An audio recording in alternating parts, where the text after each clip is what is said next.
السلام عليكم ورحمه الله وبركاته. معاكم هشام سكر 03 وحيد 4. طب ايه شايف التغيير؟ شايف التغيير اللي انا عامله متكلف؟ عليت الكاميرا لفوق بس يا جدعان. مش عارف اقول لكم ايه، لتالت مره يا جدعان الفيديو بتاعي يكون، طبعا انتوا عارفين ان الفيديوهات بتاعتي بتبقى اعلى مشاهده في البيت. طب ايه مش ناويين تخلوها ان هي اعلى مشاهده في مصر والوطن العربي، ولا الموضوع مش جاي معاكم؟ ما بتحسش انت بيا ترند واحد على العالم فوق مستر بيست؟ وارد تحصل، الله اعلم. النهارده بقى جايب لك ناس هتعلمك الدين الاسلامي من اول وجديد، لان انت مش فاهم دينك صح. الناس دي هتفهمك بقى تعمل ايه في حياتك. جايب لك شخصيه النهارده معانا لما بسمعها او اتفرج على الفيديوهات بتاعتها بحس الاحساس ده. النهارده معانا الاستاذ الجميل رمضان التوخي وواحد تاني كده معرفش اسمه. بس يا جماعه فقبل ما ابدا الفيديو، لما تتفرج على الفيديو وتخلصه، لو عجبك الفيديو ما تنساش تعمل لايك بدماغك، ولو ما عجبكش الفيديو ما تنساش تعمل لايك بايدك، ولو الفيديو ما عجبكش وانا كمان مش عاجبك شخصيا ما تنساش تعمل اللايك بلسانك. ويا اخواتي نوصل الفيديو دوت ل 999,000 لايك الا 99. فيلا نشوف مين معانا النهارده اللي انا بسببهم جاي اقول لكم الحقونا.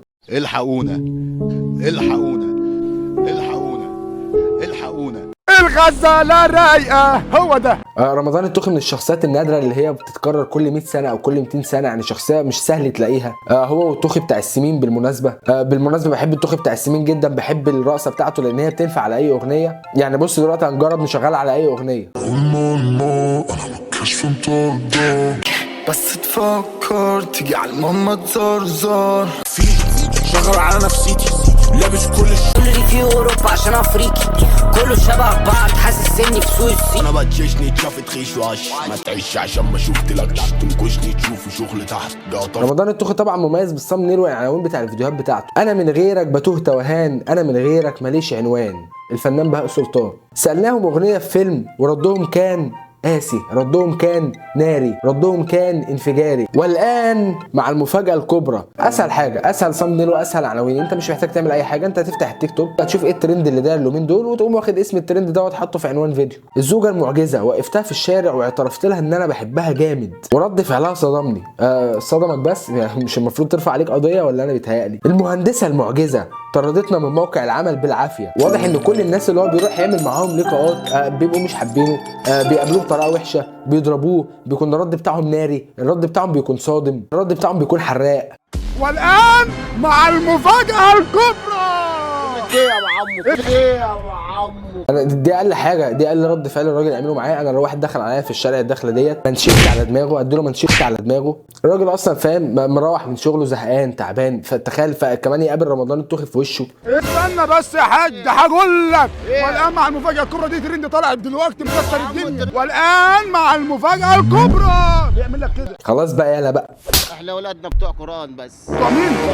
ما هو ده بيبين ان الفيديو سكريبت دي حاجه. هو بيقول لك والان مع المفاجاه الكبرى ده ترند، طب ما قالكش ان ده مهرجان ولا اغنيه. طبعا الرد الطبيعي بتاع الحاج يا ابني، لا يا ابني استغفر الله العظيم يا رب، يا ابني احنا ولادنا بتوع قرآن يا ابني. ايه يا ابني والان مع المفاجاه الكبرى دي يا ابني؟ طب ثواني لو بتوع قرآن اختبروهم في القرآن بقى. لا يا حبيبي بتاع قرآن اختبره بنفسي، اختبره حالا يا حبيبي، اثبت لي حالا ان هو بتاع قرآن. واسأل القرية التي كنا فيها والعير التي أقبلنا فيها وإنا لصادقون. طبعا رمضان مميز ان هو بيحط ساوند افكتس جوه القران وهو شغال عادي. يعني بيحط الصوت اللي هو بتاع السورد بتاع اللي هو السيف ده، بيعمل افكت ابيض واسود طبعا، ويعمل افكت ايه يهز الشاشه. ما اعرفش الصراحه مين اللي اقترح عليه الموضوع دوت او ايه تاثير الموضوع دوت عليه، انا مش عارف. رمضان برده مشهور برده الفعل المبالغه بتاعته. اي حد يوقفه في الشارع لو سالك اسمك ايه وانت قلت له مثلا اسمي هشام سكر، هيمسك دماغه ويبرق ومش مصدق نفسه. انت بجد اسمك هشام سكر؟ انت بجد الله اسمك بجد هشام سكر بجد بجد؟ وراس اللي خليكوا الناس الجميله دي ابنك ده؟ ابني ان شاء الله. احلف بالله ابني يا عم، ابني يا عم، انا بطاقتي ايه ابني انا اقول لك ابني وانا خاطفه ابني يا عم. انت مالك انت ابني ولا مش يا عم؟ ابن اختي وانا بقول لك ابني، انا بقول عليه مسميه ابني. يا جماعه دلوقتي بقى هنسمع الاغنيه اللي بتقطع قلبي، الصوت الدافي، الصوت الخشوع، الصوت الحنين. الاغنيه الوحيده اللي بشغلها عشان اقدر انام، الاغنيه الوحيده اللي بتطلعني من الاكتئاب يعني بصوت رمضان التوخي كمان. يعني تسمع كده صوت رمضان التوخي تخش تنام كده وانت قلبك مستريح. إني قريب مش شارد عن الطريق، فرج لي هما أخرجني من رحم ضيق، إني مليء بالمعاصي والهموم، لست أبالي لا أعرف عارف وانا عايز الاستاذ اشرف زكي او الاستاذ حسين فهمي، الاستاذ احمد زكي الله يرحمه، استاذ حد في التمثيل تقيل قوي يشرح لنا الرياكشنات بتاعه رمضان التوخي دي، لان انا ما لقيتلهاش تفسير. يا جماعه الرياكشنات مش معقوله، الاتقان والفظاعه والفظاظه والغزازه والغلاظه مش عند اي حد، الرياكشنات ديت مش موجوده عند اي حد. بس هو عنده مشكله ان الرياكشنات بتبقى مش في محلها، بس يعني الرياكشن دوت مش وقته، بس هو بيعمله في اي وقت عادي. يلي هاجرته ما فكرتش ليه في العشرة. اللي لفت نظري بس في الانشوده العظيمه ديت ان هي اللحن بتاعها مسروق من مهرجان. انا مش عارف ده الصراحه دوت ايه ده. ماشي براحتك. اللهم صل على النبي. هو ده الترند اللي احنا كنا مستنيينه من الصبح. تخيل بنت رايحه تحفظ قران. هي دي البنت اللي انا نازل الف في الشوارع عليها عشان تقرا لنا الايه ديت عشان نطلع ترند. حط لي بقى يا ابني، حط لي افكت بتاع، حطه لي دوت واعمل لنا افكتين ابيض واسود كده ويهز لنا الصوره كده. تخيل بنت رايحه تحفظ قران وتطلع ترند. فين المشكله؟ المشكله فين؟ يعني ايوه يا بنتي انا بعتكي درس القران، ايه اللي طلعك ترند؟ انزلي تاني. رمضان طبعا فاكر ان الترند دوت مكان بتطلعوا وبتروحوا. انزلي تاني، انزلي رايحه فين؟ طلعت ترند ليه؟ انت مش كنت رايحه تحفظي قران؟ ايه اللي مطلعك ترند؟ مش قلنا 100 مره ما حدش يطلع الترند ده يا جماعه؟ مفاتيح قلبك معايا هجيبك وبهوايا. ايه رايك بقى؟ الترند الذي غرق كوكب الارض والمريخ. مفاتيح القلب معايا انا بقى. ايه ده يا عم اللي انت بتقوله دي يا عم؟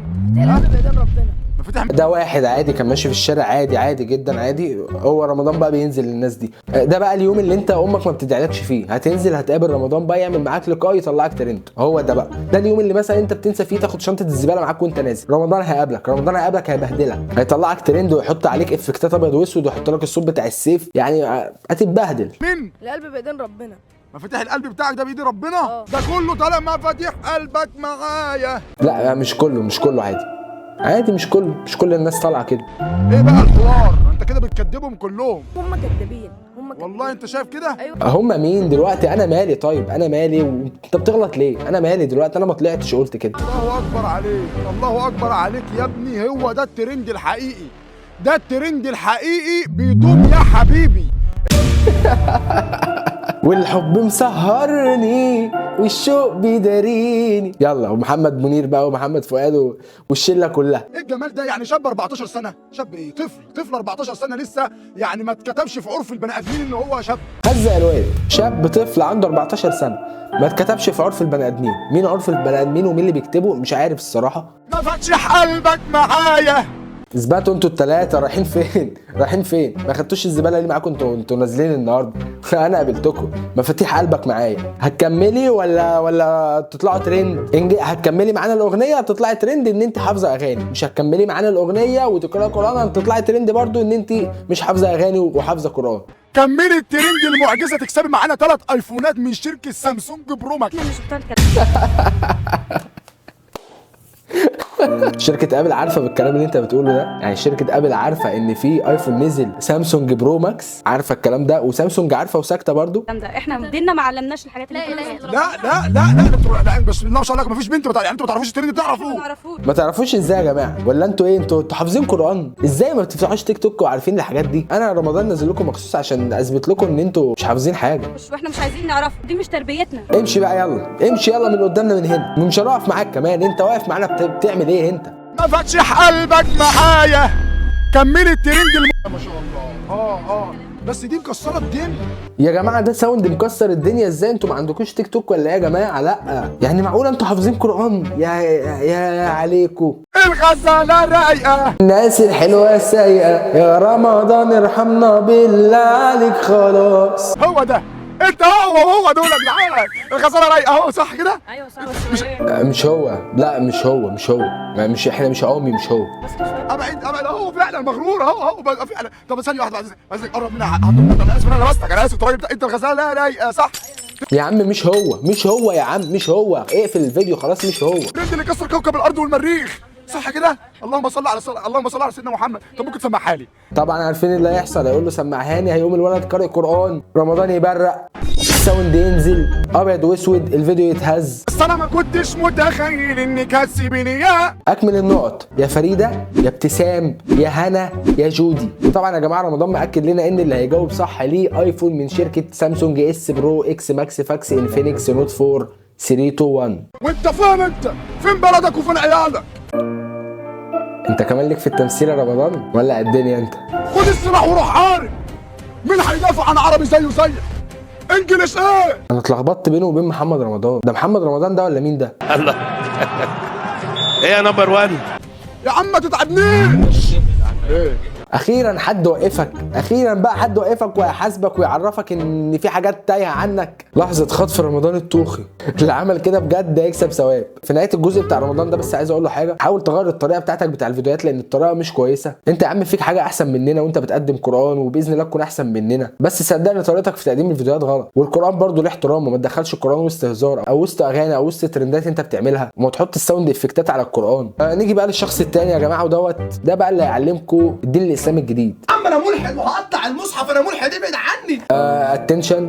اتنشن باين قوي ان هو اتنشن وبيعمل فاهم، بيعمل حاجه تشدك، بيعمل هوك للفيديو. شاب مسلم ومصحف ربنا ده عمل اللقطه. ممكن تلبس حاجه، بس البس حاجه وبعدين اطلع كلمنا. شاب مسلم ومصحف ربنا ده عمل اللقطه دي وقال انا ملحد وقطع المصحف.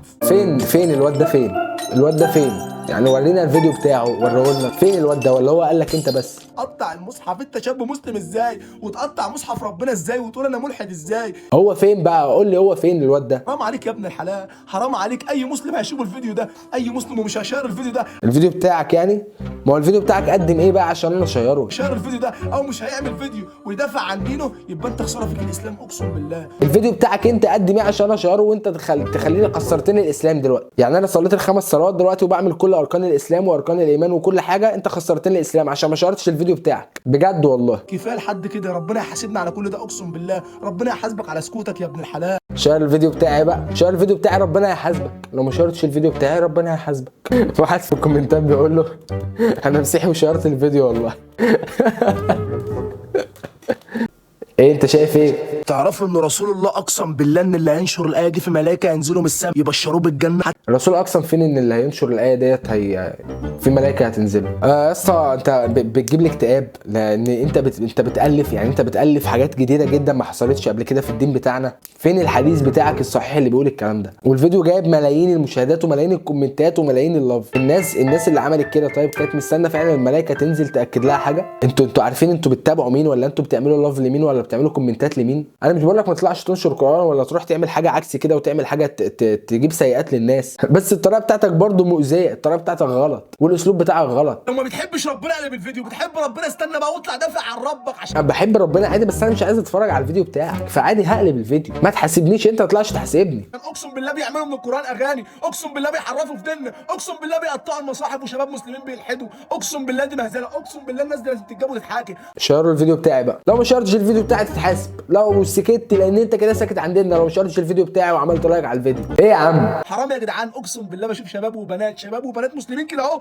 وبيقطعوا المصحف وبيدوسوا عليه وبيولعوا في المصاحف وبيلحدوا وبيعملوا من القران اغاني. دي مهزله يحصل على باب بغداد الامه اللي بكى عليها سيدنا محمد. سيدنا محمد ما بكاش على الامه وما بكاش شوقا لرؤيتنا. طالع بتقول كلام مغلوط. اطلعوا مشاهير دافعوا عن دينكم لوجه الله، واطلع يا عم دافع عن دينك. شير الفيديو ده، شير الفيديو ده كل المشاهير عشان المشاهير يطلعوا يتكلموا. كفايه لحد كده. شير الفيديو بتاعي، ابعت الفيديو بتاعي يا حبيبي لكل المشاهير، ابعته لعمرو دياب، تامر حسني، انا عايز الناس دي تشوفه. لو بعت الفيديو بتاعي ل 100 مشهور خلاص انت كده عملت اللي عليك. لو بعته ل 99 هتتحاسب طبعا. لو بعت الفيديو بتاعي ل 99 واحد وقصرت انك تبعته لل 100 هتتحاسب يا حبيبي، هتتحاسب لان انت كده سكت ما بلغتش اللي انا بقوله لك في الفيديو. ليه لما بتيجي سيره ربنا او سيره الرسول بتقلبوا الفيديو؟ ليه؟ عشان الفيديو بتاعك بقلب الفيديو بتاعك انت، لكن اي حد تاني بسمع شيوخ كتير وبستفاد منهم، بس الفيديو بتاعك انت مش هتتفرج عليه عشان انت مش صادق، انت مش صادق. طب تسمعوا حد بيقرا قران بتقلبوا الفيديو، لما تشوفوا فيديو اغاني بتقعدوا تسمعوا وتطلعوا ترقصوا وبتعملوا حاجات تغضب ربنا. طب انتوا تعرفوا ايه هي اركان الاسلام؟ عارف ايه هي اركان الاسلام. طب اركان الايمان؟ عارف طبعا ايه هي اركان الايمان، عارفها. تعرفوا ايه هي اركان الصلاه؟ طب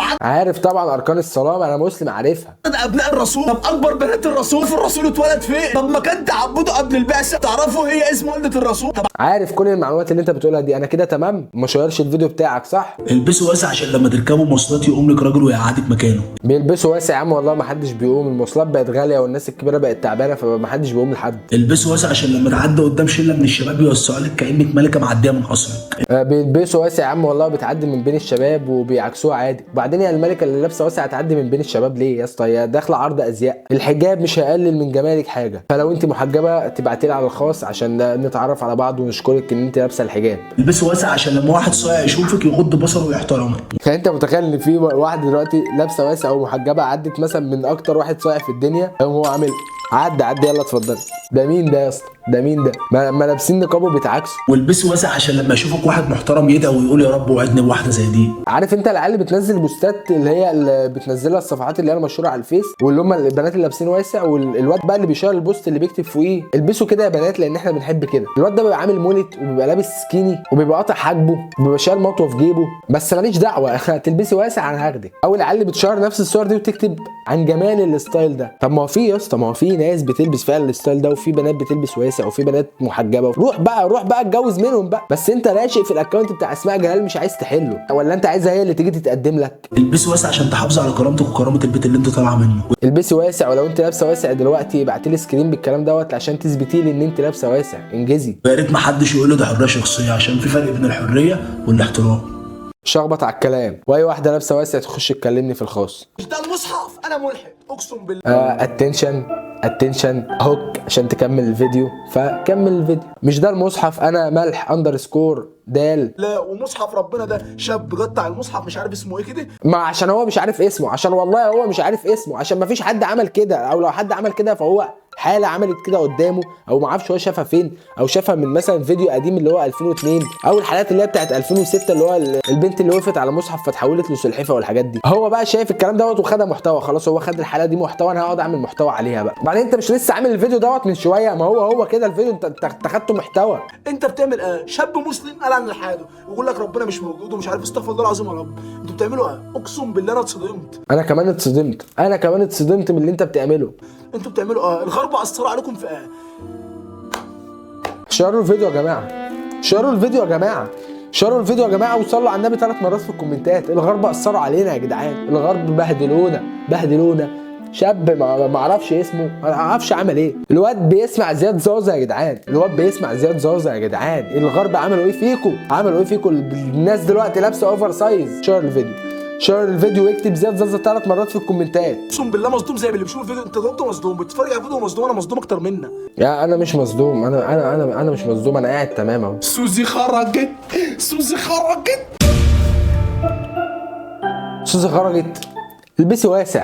البسي واسع يا سوزي واكتبي في الكومنتات الحمد لله 3 مرات. في شاب ملحد قطع المصحف، بس سوزي خرجت يا جدعان. الناس بره بتقطع المصحف بس سوزي خرجت.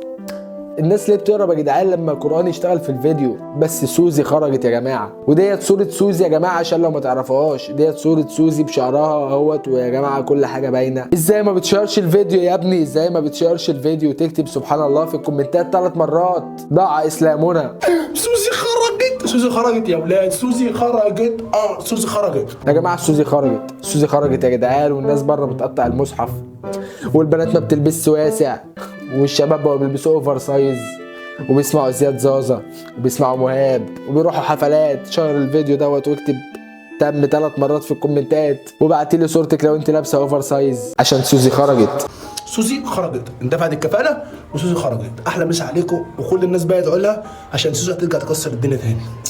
ادعوا لها يا جماعه ترجع تكسر الدنيا يا جماعه، وتلبس الحجاب وتبعت لي صورتها على الخاص وتشير الفيديو. سوزي لازم تشير الفيديو بتاعي يا جدعان لان ضاع اسلامنا. الشاب بره بيقطع المصحف. مش عارف اقول لكم ايه. ربنا يهديكم. بس طريقتكم انتوا الاثنين غلط، وفي ناس كتير تاني زيكم ولسه برضه عامل عليهم فيديو تاني. بس كده يا جدعان وصلنا لاخر الفيديو. ما تنساش تعمل لايك وسبسكرايب وتفعل زر الجرس وتشير الفيديو دوت مع اصحابك، مع حبايبك، ومع سوزي عشان خرجت، وتبعتوا للناس ديت وتقول لهم سوزي خرجت، واكتب تم 3 مرات في الكومنتات. ما تنساش تعمل لي كومنت لو انت شفت الفيديو دوت وتقول لي الحقونا، وتقول لي رايك في الفيديو يا اسطى. قول لي رايك في الفيديو حلو وحش، قول لي لان انت رايك مهم. ما دام انت اتفرجت على الفيديو يبقى رايك مهم. عندك اقتراحات تكتبها، عايز تقول لي حاجه تروح تكلمني على الانستجرام وتقول لي الحاجه اللي انت عايز تقولها. حسسني ان انت بتحس بالاحاسيس ولا انت ايه. وبس كده يا جدعان، كان معكم هشام سكر وانتظرونا في فيديو جديد. سلام عليكم، الحقونا.